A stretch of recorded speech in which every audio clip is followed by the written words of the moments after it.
Welcome to Defcon 17. I'm Dead Addict.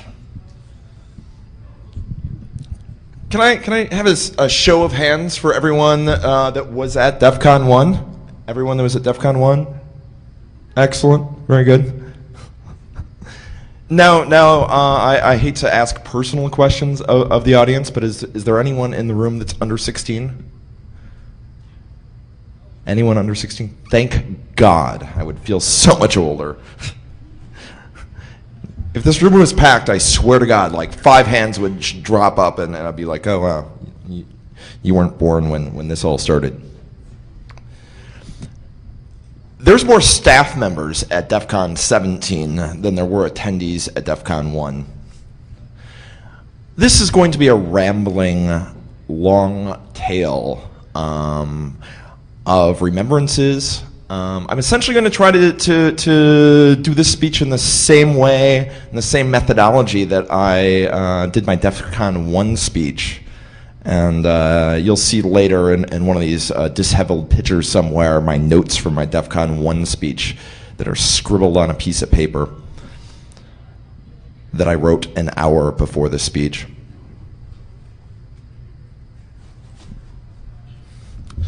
So let me give you a little background about myself and how this all started. That's who I was 17 years ago. I had longer hair then. Honestly, about 2 weeks ago, my hair was that length, so it's not actually that dramatically different. This is who I am. I'm actually the same person. I'll be honest about that. I'm a little aged, but beyond that, I'm the same person. 17 years ago, I moved to Seattle, and I moved from Arizona, and I moved from the jurisdiction of Gail Thackeray. I don't know if anyone here knows who Gail Thackeray is. Any hands for remembrances of one of the more famous prosecutors of hackers, Operation Sun Devil. The prosecuting attorney for Operation Sun Devil lived in my area code, and I don't know, I was 18 or so when I was living in Arizona, and I had the judgment of an 18-year-old and the curiosity and desire to go where I shouldn't that many people in this room probably have to this day. So I at one point I asked her several years after knowing Gail, so did you ever have a file on me? Were you ever investigating me? And she's like, no, I didn't, Eli. No file on you. And I'm like, I kind of felt insulted because there were 6 members of our crew. 5 of them got busted by Gail Thackeray. And I'm thankful and was thankful, and I'm continually thankful that those other 5 that were busted didn't look to me as the asshole that ratted them out, because I didn't. But it looks bad, and hackers are paranoid, particularly when they're getting busted. It's reasonable. It's a reasonable thing. So when I was 19 years old, I moved to Seattle, and one of the things I did when I moved is I checked out the local bulletin board scene and found the local interesting underground BBSs. And I was a little bit of a social engineer at the time, and so what I like to do is break into chat with a sysop and convince them how cool I was and how they should give me elite access. Not just to their silly elite areas, but I want to be co-admin of everything. And that's kind of was my mentality. I was co-administrator of a lot of boards with lots of fun criminal activity going on. At the time, I was a founding member of a group that had sort of dissolved, nearly dissolved after I left the area, which was the NSA. Not that NSA, the National Security Anarchists. Years later, I met someone from the NSA that they did what they call a backronym, and he created a team called SNAC, and he came up with the acronym first and then figured out what it meant later, and I'm like, wow, what a coincidence, because I did the same thing a number of years ago. I think I was more amused about that than he was. So I moved to Seattle, and I broke into chat with the Dark Tangent on the Dark Tangent BBS. And with the intent of trying to con myself some co-admin access. Unfortunately, the darkest of tangents is more clever than most of us. And not only did I not get my co-admin access, but suddenly he was talking about this nifty thing he was going to do, and if I wanted to be helpful, which I didn't actually want to be as a co-admin, I'll be honest, I just wanted the power and access and whatnot, but if I wanted to be helpful, I would help him with a project he was working on called Defcon. And I'm like, oh, that sounds like fun, bring together a bunch of hackers, and Vegas was a different place at the time. Vegas wasn't trying to be friendly to families. They were pretty honest about their sin. You go to Vegas for debauchery, for alcohol, for gambling. Honestly, it was a sinister town filled with sin, but there was honesty in the sin then. And at the time, no one in their right friggin' minds would ever go to Vegas in the middle of the summer. Now there's a huge convention business, despite the economy, that rolls throughout the entire year. But at the time, the middle of the summer in Las Vegas was a pretty empty place and a pretty reasonable, cheap rate to get some conference space. And DT handled all that. He chose the place. He chose the venue. You'll notice throughout this, DT was the mastermind and I was the minion. But I had vision. As well, and I had things to contribute. A number of years after Defcon had been existing, I was writing up a little bio about the beginning of Defcon, and I was writing, the beginning of Defcon, a small group of hackers. And Jeff says to me, what are you talking about, a small group of hackers? It was just you and me, dude. I'm like, oh, okay, well, it felt like more. And someone asked me recently, well, what was Defcon 1 like? And I'm like, well, I've been researching it. And unfortunately, that's sort of true. I have been researching it. I don't know if many of you are veterans of Defcon, but it's true that there will be occasional memory lapses if you're doing it right. So let me go back to a little bit about who I was. I was a member of a pirate group. I was the one of the founders of that poor idea, the National Security Anarchists. I was kind of all about group affiliations. I was co-admin of a lot of things. Today I'm co-admin of nothing. I affiliate with no groups. I'm not a member of anything. I give the EFF money each year, and they're like, great, we'd like to sign you up. I'm like, no, here's some more money. I don't need to be on your rolls. That's fine. I'm, I guess what you would say, more risk averse now than I was, and I think that comes with age. And while I am all suited up, I will be honest, this is the first suit I've owned in my life, and I just got this to look silly at the conference. So, that's Gail Thackeray. That's a sphere. I'll show you what that is for in a bit. Let me tell you a little bit about the philosophy that I had going into this. And Defcon, the people talk about, well, was Defcon the first HackerCon? Not at all. Defcon wasn't even close to the first HackerCon. It was possibly, however, the first conference where everyone was invited. That wasn't an invite-only conference. And the idea behind an invite-only conference is kind of nifty. Well, it'll be secret, and we'll just invite our friends, and no one will know about it, and it'll be an elite bunch of hackers, big secretive meeting. And if you look at the history of the Computer Underground, and when I first started, I read everything that was ever published about it, which in 1991 was actually a feat you could accomplish. And consistently at every one of these conferences, every one of these private, elite, small, closed conferences, the feds were there. Law enforcement was there. They knew. They infiltrated all these BBSs. And then so they would bust down some doors because people were doing some stupid things at the conference. And yeah, I'm sure that doesn't happen at DEF CON. So we decided, look, the feds are going to come. And in our mind, feds was a generic term for law enforcement, for the intelligence community, for prosecutors, all of those people that could possibly get us innocent folks who like to explore. They were the feds. So we're like, fuck it, we'll just invite them. They're going to come anyways, and if we invite them, and if we ask them to come to our conference, then at least everyone at the conference will be painfully aware, yes, there are feds running around here. Don't be stupid in front of them. Exercise some caution. But also at the time, and it was essentially, I kind of visualized this complex balance of things in my head. And I sort of feel that balance is worked through the years and was a reasonable one. So one, let's bring the feds in. Two, well, sometimes feds, particularly back then, when they were new to investigating cybercrime, sometimes the feds did inappropriate things. They busted people in inappropriate ways. They didn't follow due process. So we thought we'd invite the press too. Because if there's anything that bad acts don't like and inappropriate actions by law enforcement and government doesn't like, it's a big spotlight. So that was another equation. We'll invite the press. We'll recruit actively to get the press here.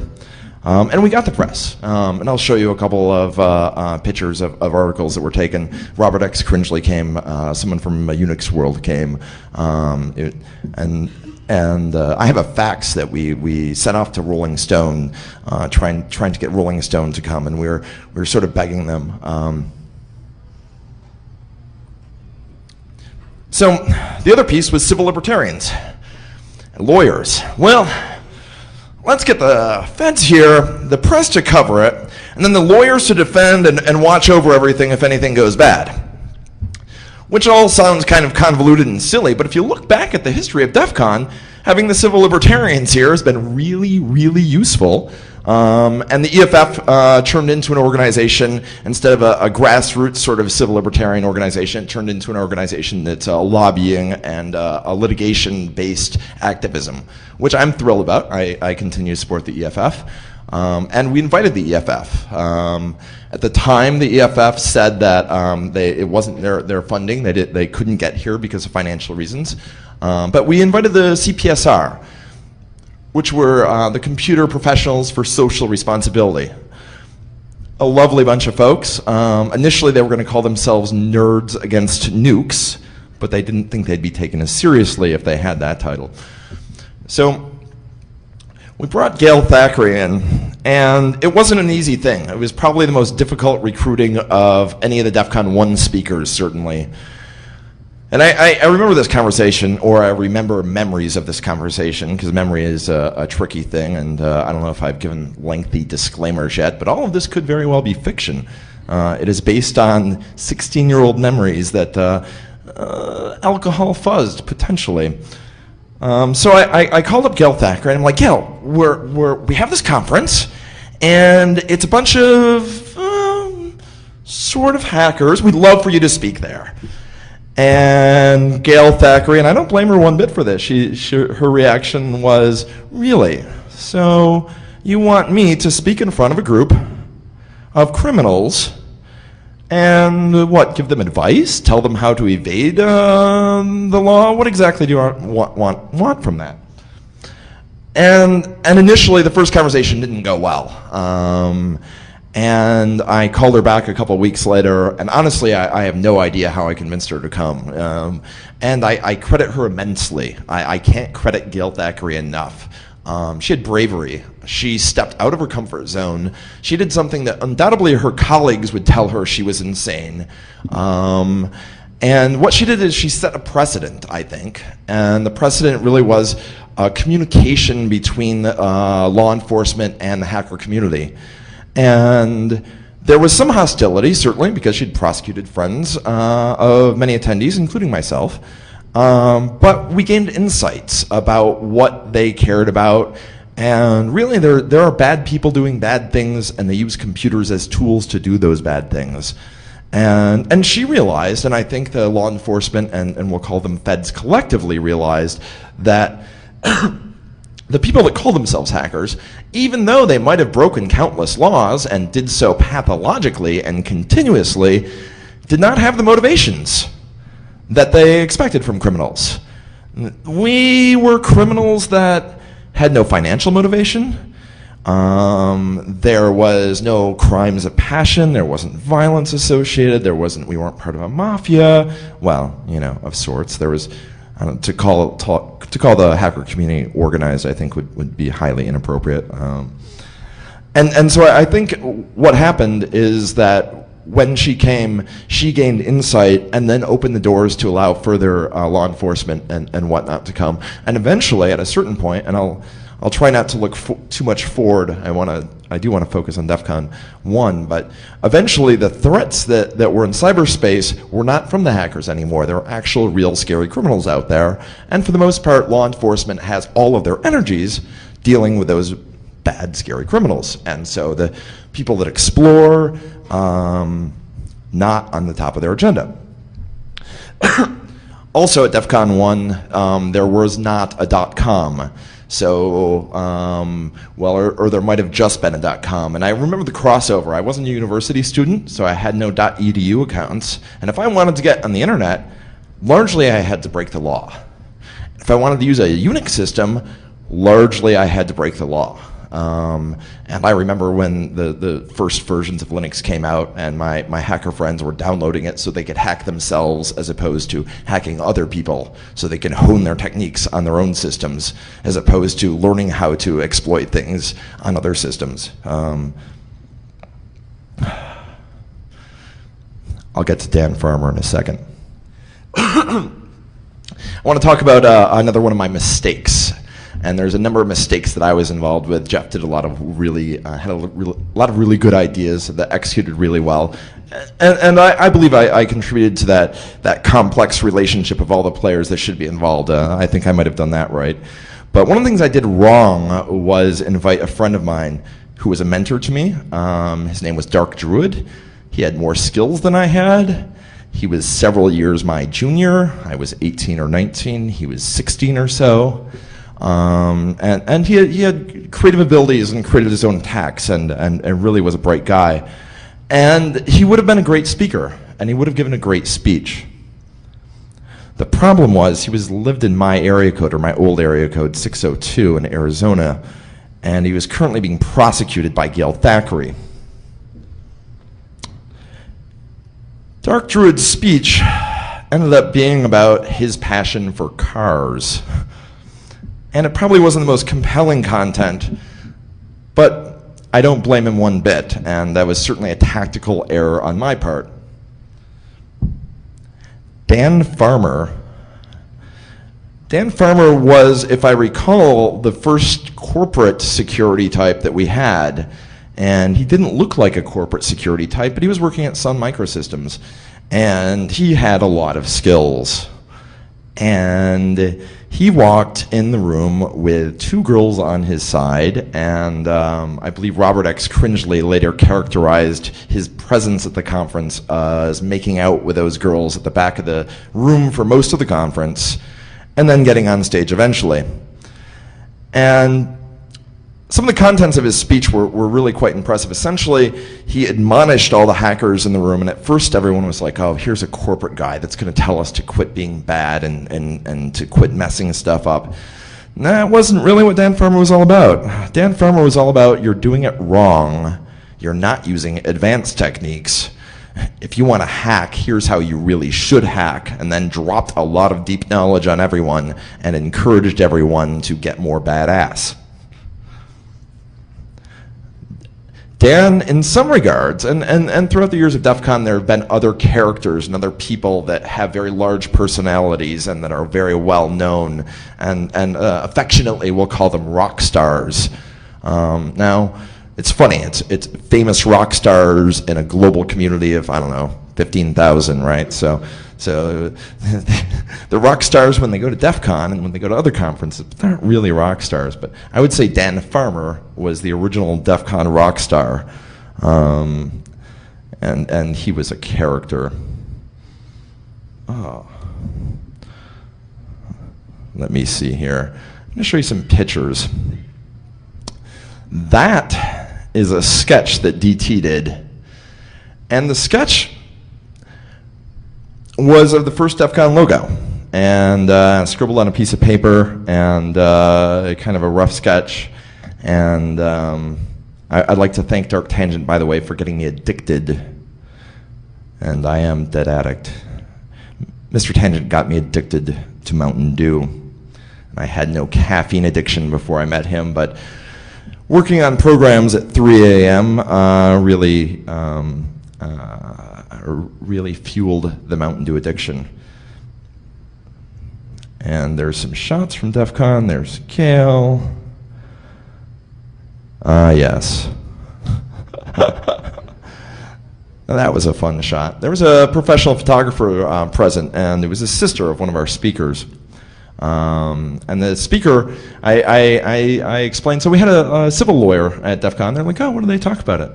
And Curtis Carnow, who's has built up an impressive resume over the years since he's been at Defcon 1, but Curtis Carnow had a Defcon 1 speech, and the contents of it was legal implications of autonomous interactions of agents in cyberspace.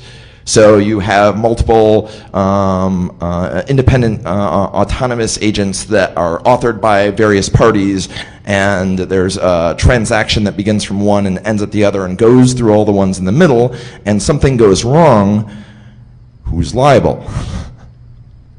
And lawyers love that question, who's liable? That's their favorite question. That is a famous picture of people trying to hurt themselves in a bug. And I was not in that picture, thankfully, because I think I would have gotten very hurt.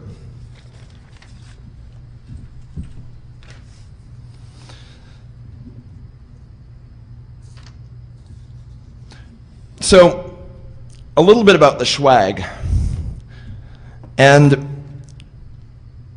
yeah, come up here with this, please. You're about to see the first Defcon t-shirt ever. And in the front, you'll see the evolution of the design I showed you before. And I think it's pretty nifty. 1991, that was Dark Tangent. Dark Tangent sketched it out. I showed you the sketch earlier, a little gradient, a little work on that. It's a clean t-shirt design. That front is a good front. And if you can turn that t-shirt around, I'll show you my contribution. That is how you don't design a t-shirt. So there's a couple of elements there. Dense text in tiny fonts that requires several minutes of you standing still with your back facing someone till they can finally read it. Now, just a quick resume advice for everyone here. At one point, because I helped design that t-shirt, I did the back. And I'll tell you what that text is because you sure as heck can't read it easily. But I put it on my resume. I'm like, oh, I did something. I should shove it on my resume. And one day, a Microsoft contract agency called me up and said, we saw that you have t-shirt design on your resume. And there's this group in Microsoft that wants a group t-shirt design for their event. And I said, oh, well, I apologize. I'm taking that off my resume right now. While I did do that, I didn't do it well, and you don't want me doing that. So the advice is anything you don't ever want to do again, or you weren't really good at, take it off your resume even if you did it before. Yeah, and it's white. So, wow, this is nice and faded. So let me read you a little bit from this. At the top it says, if privacy is outlawed, only outlaws will have privacy. And I think some of these things spoke to the original ethos of Defcon, the original kind of where our minds were. Protect your privacy, encrypt your data, use your rights while you still have them. PGP is not a crime. At the time, Phil Zimmerman was being actively investigated for exporting PGP, which he was accused of doing, and there was some real concern that there'd be law enforcement action against him. Along with the EFF, we invited Phil Zimmerman to Defcon 1, and again, there were financial issues that prevented him from coming. He came to Defcon 2, and yeah, one of my favorite moments of Defcon 2 was pulling out a hacky sack and begging Zimmerman to try this hacking sack thing out. And he was puzzled and didn't understand it, and I begged him, and he did, and quickly 24 hackers ran around in a circle. And I did that merely so I could say I hacked with Zimmerman. So there's some other dense text here, and it's the Fourth Amendment. The Fourth Amendment of 1789, the right of the people to be secure in their persons, et cetera, et cetera, et cetera. Then there's the Fourth Amendment of 1995, And I'll see if I can read it here a little bit. It's a quote from J.P. Barlow. The right of the people to be secure in their persons, houses, papers, and effects, searches and seizures may be suspended to protect public welfare. Upon the unsupported suspicion of law enforcement officials, any place or conveyance shall be subject to immediate search, and any such places or conveyances or properties within them may be permanently confiscated without certain judicial proceedings. So I'm kind of proud of those sentiments, and those words were really good words, and if any of you in the future should have a chance to design a t-shirt, don't use lots of dense text. Thank you for that. That was the other hand that was up when I asked who was at Defcon 1. Another idea we had for swag was notebooks.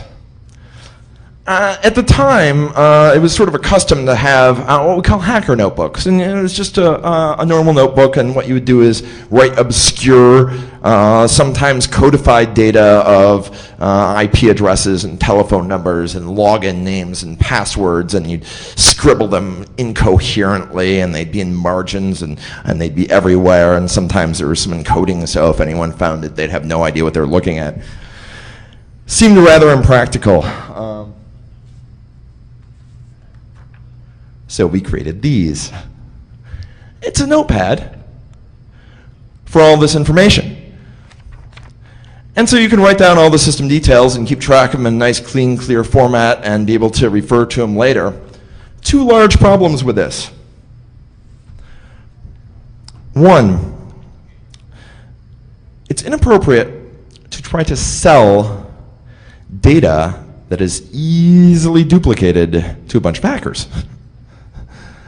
There are a few takers, and by takers I mean they saw the pads of paper that we're selling, they took one piece of them, and then they walked away.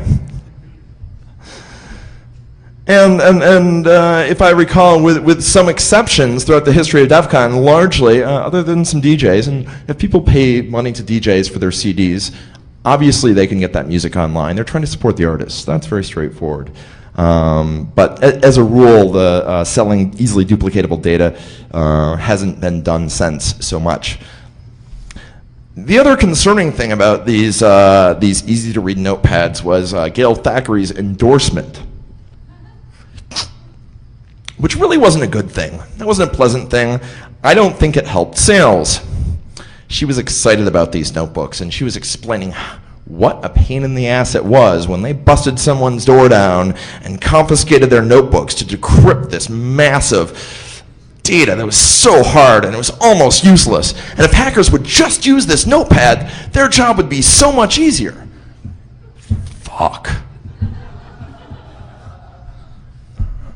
Now, if she really wanted to help her cause, she would have said what a horrible thing it was and how she'd be scared away, and that'd be very bad. One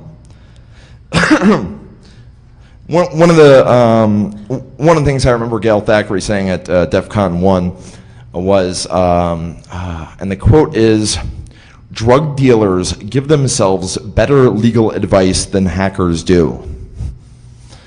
And essentially what that means is when your hacker buddy that you're sitting next to is trying to know, here's how the law works, don't fucking listen to them, all right? The EFF has a booth, there's actual lawyers running around, the advice is generally not good.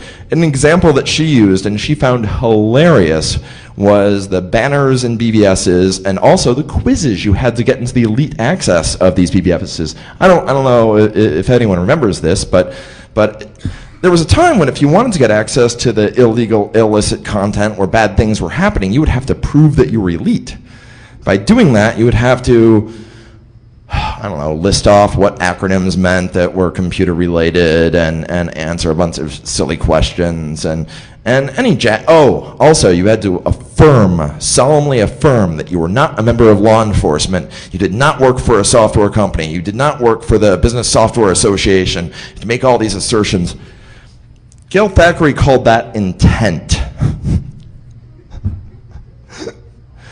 Yeah, and there's an analogy she uses. There's no magic words you can say to a hooker to ensure that they're not actually an undercover police officer. Police are allowed to lie on these things. Police are allowed to lie, and Furthermore, to I think the community's embarrassment, she collected all these banners and like put them all together and passed them around her law enforcement friends and got a huge chuckle over the whole thing. There were a number of questions that Gail Thackeray fielded when she spoke, and they were pretty hilarious too. And they went something like this. So Gail, if I have encrypted on my hard drive 40 gigs, or whatever the appropriate data size of people's hard drives was back then, I have no idea, of data, and then I transfer that data via an encrypted link to my friend on the other side, and then they get the 40 gigs worth of wares. And Gail, in a number of these, she like rolled her eyes and put her head down, and she's like, hypothetically, you mean hypothetically if you had this data that you're trying to transfer from one point to the other. And I could see, and she didn't have arrest powers, and honestly, she didn't want to bust anyone there. And here, I'll go back. There's a picture of me and Gail. There we are. In this picture, me and Gail sitting down, having some beers, having some drinks, having a good time. And someone's like, hey, mind if we take your picture? And she's like, oh, yeah, that's great. We can take pictures, no problems. And I'm like, hey, let's cheers to, hanging out and having fun. Woo! And I was 19 at the time.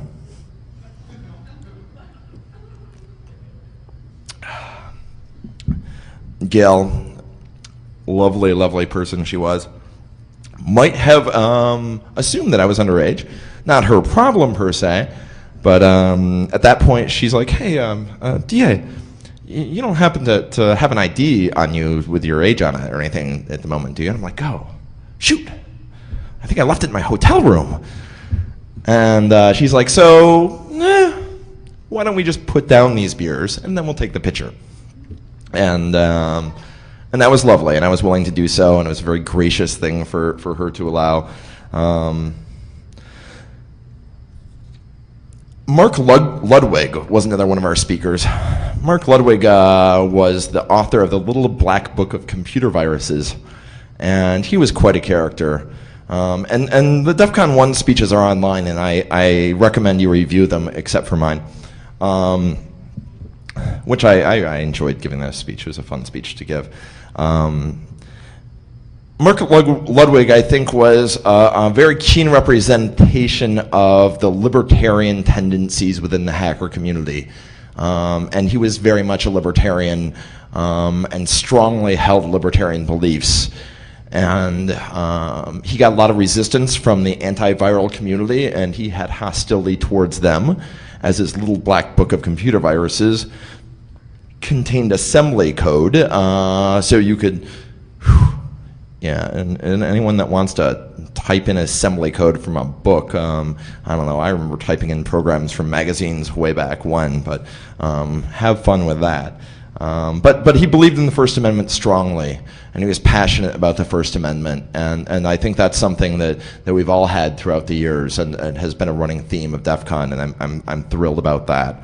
And one of the things that he pointed out, if I recall in his speech, was that in Arizona you needed a license to own a printing press. And he was indeed a publisher, so this directly affected him. But it was very disturbing to him, the idea that the government could revoke your right to publish at any time. Now, presumably the reasons for this is if you actually owned a printing press, there were dangerous chemicals, and you had potentially toxic material that you had a lot of. And I won't speak to the merits of that argument or what the intent was of the Arizona legislature in creating that license. And frankly, I don't even know if that the accuracy of the statement. But it was an interesting thing he said, and worthy of thought for me.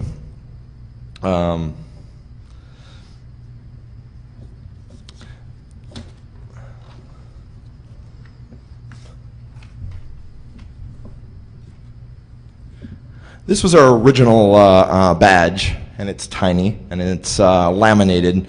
And I'm not sure if this one was counterfeited, but over the years, if you notice the progression of badges, they get more and more complex. There was one, I think it was printed in Austria, that had oil and little things that moved around in the oil. All of these things were to prevent counterfeiters, and we appreciate the sentiment of counterfeiters, and we never really disliked them, but it was a bit of a war, and the people would counterfeit our badges, and then we'd be like, fine, we'll make better badges next year. And if you've noticed the badges over the past few years, if you can recreate those various boards, good on you, and you'd probably get a prize. At one point, we tried to track down someone that we had the understanding he'd been counterfeiting badges for years and years and years, and we wanted to talk to him.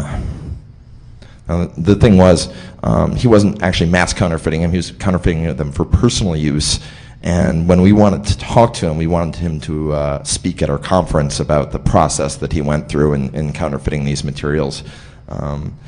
I'm not sure he ever believed in the sincerity of the offer. It was sincere, but he didn't necessarily follow through. I think there's one more directory here that has some interesting pictures. Soon. There are a number of press articles written about us. There we go. There's the notepads. The Bust Me notepads, I think we later called them.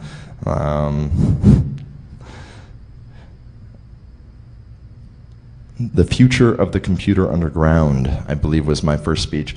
And I ended up speaking 2 or 3 times at Defcon merely because other speakers fell through, and they dropped off, and suddenly we had an empty slot. In Defcon 1, there was 1 track of speaking. Maybe 120 people there. But when one person drops out and you only have 1 track, you really need to come up with something else. So I had a lot of fun with the Future of the Computer Underground. I remember one of the predictions I had would be that the ubiquitousness of Windows NT on the internet, and essentially it wasn't on the internet at all at the time.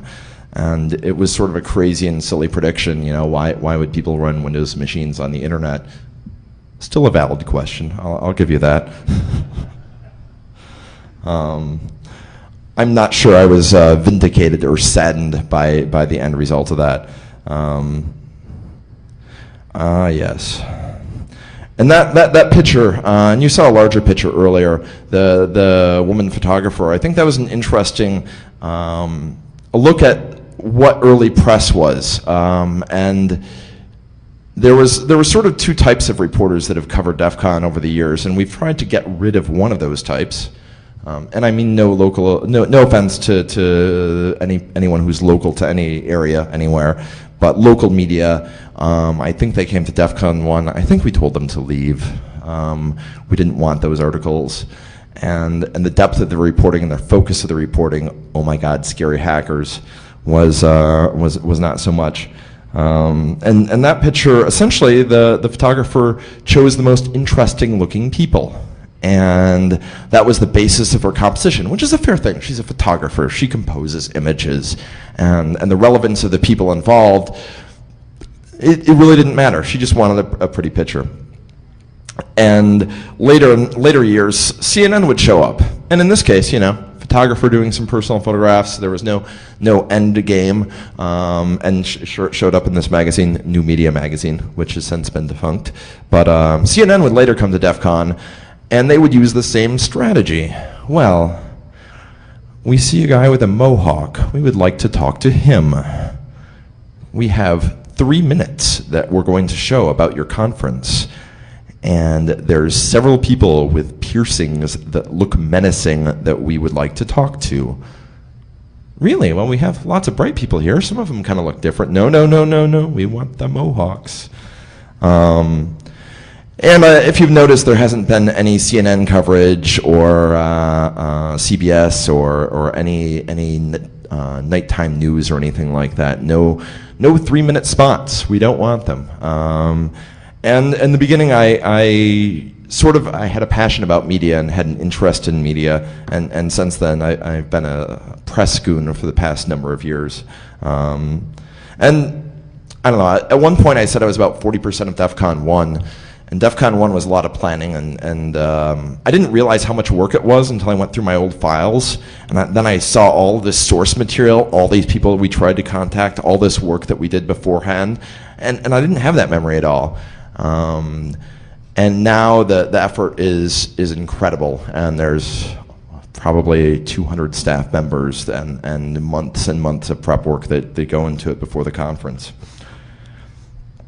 The article that you see, if you'll notice, it's called "What Was Your Best Hack?"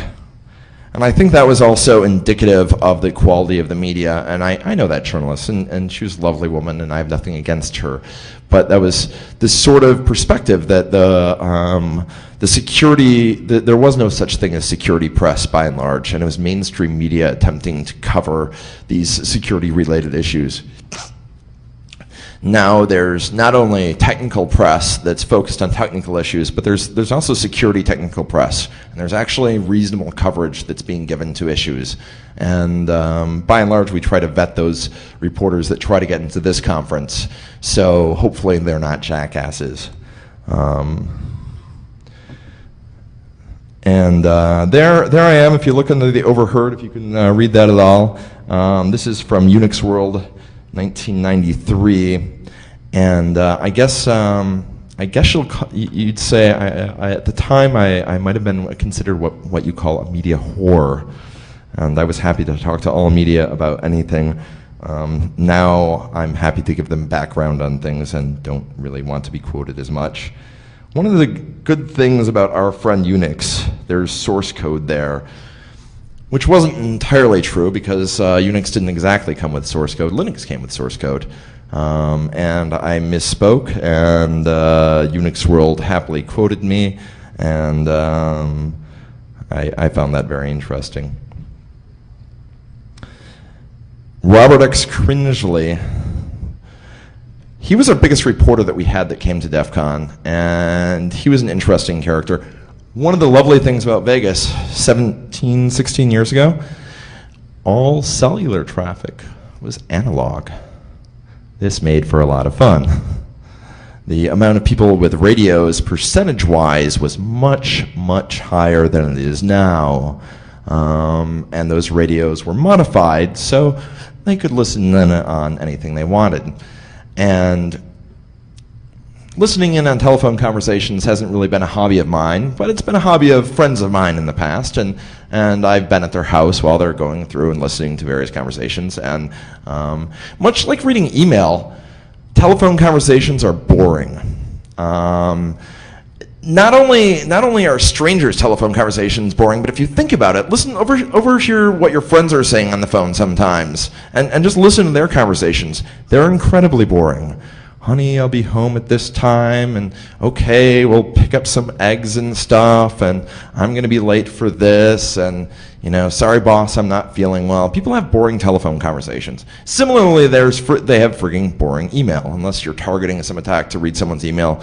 Reading volumes of email is about as interesting as reading YouTube comments. There was an exception, however, and that was Las Vegas.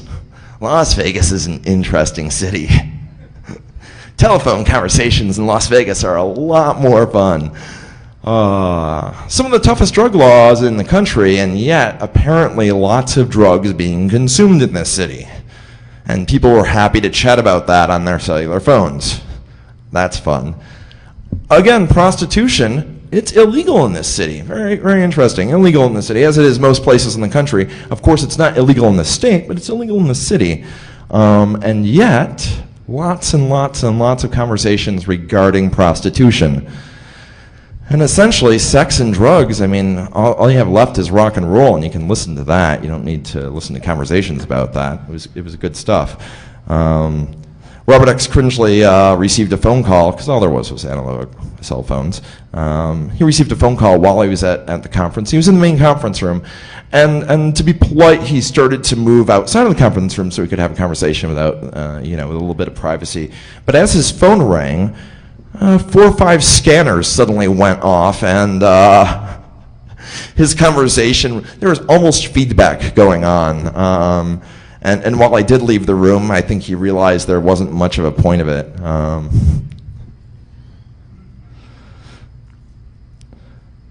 Yeah, Cringely was lots of fun.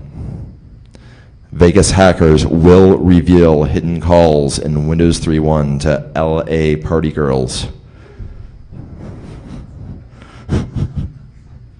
Which pretty much was typical of his writing style at the time, and the InfoWorld articles that he wrote. But at the time, InfoWorld for me was this sort of a seminal publication to keep track of the industry. It was a weekly magazine. There wasn't a World Wide Web when Defcon started, so how you got your information was weekly magazines like this, and I read them thoroughly, and it was quite a thrill to have Cringely around. Does anyone have any questions? Does anyone have any wonder about what happened at Defcon 1?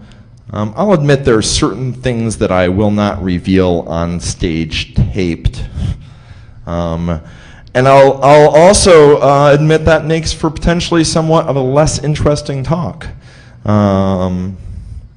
But as Gail Thackeray told me several years after knowing her, when I was pretty excited, because I quit being active at about right before Defcon 1, and after 7 years passed by, I was thrilled because suddenly all of those potential crimes that I had committed were all eased away by history.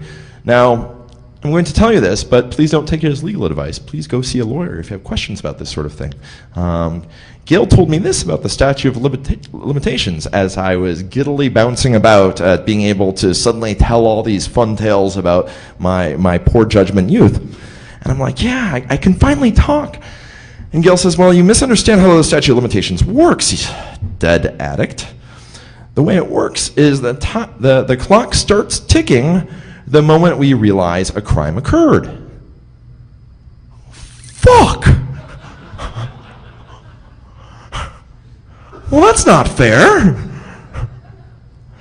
I mean, it's true I never got caught for anything, but the mere fact that I never got caught maybe means that no one ever knew that any crimes were committed. So 15 years later, as I'm telling old war stories, I don't want cuffs slapped on me. Again, this is not legal advice, but you might want to think about this before telling your war stories, or fuzz them appropriately. We've come a long way since then. I think the ideals of Defcon have stayed the same, and those elements that made it interesting. And there were other things that went on at Defcon 1, like raiding AT&T and trashing them in Las Vegas, arguably the most secure city in the country. Let's go raid the local telco. And these were things that were initiated by attendees, and essentially that's been a tradition that sort of started at DEFCON, unofficial events where everyone will go ahead and do something, and attendees have essentially created all of the auxiliary content, the things other than the speeches, the contests, the game shows, all of these things have been created by attendees who have an idea, and they say, wow, wouldn't it be cool if we could do this? And Dark Tangent's response is, oh, if you want to do this, then we'll provide some space, and if it works out, maybe we'll advertise you next year. And essentially, this entire conference is created by the attendees and by the people who have a passion for the conference. And one of the things we always like to say is DEF CON is not a spectator sport. There are legitimate complaints to be had with the crowding, the hallways at times, logistical problems that occur. But by and large, when people complain about their DEF CON experience as a whole, I tell them DEF CON is what you make of it. And throughout the years, I often think about the time in between DEF CONs as just filler time between when I really live. And I hope you all have an excellent time at DEF CON, and thank you for coming, and thank you.